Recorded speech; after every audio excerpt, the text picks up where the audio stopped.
এরপরে প্রশ্ন, আমার বড় ভাইয়ের বউ বা আমার ভাবি পরকীয়া করেছেন 5 বছর ধরে, জানতে পেরেছি, এবং পরকীয়ার মাধ্যমে একটা বাচ্চাও হয়েছে। এখন করণীয় কি?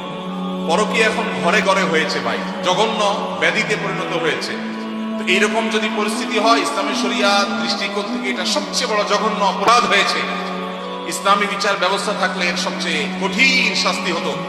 যেহেতু বিচারিক ভাবে, আইনগত ভাবে সেটা কার্যকর করবার সুযোগ নেয়, যেহেতু ইসলামী বিচার ব্যবস্থা নেই, এই জন্য এটার বিচারের ভার কোন এলাকার কোন মোড়ল মানবর কেউ নিজের হাতে নেওয়ার অধিকার কারোর নাই, সুযোগ নাই, খবরদার।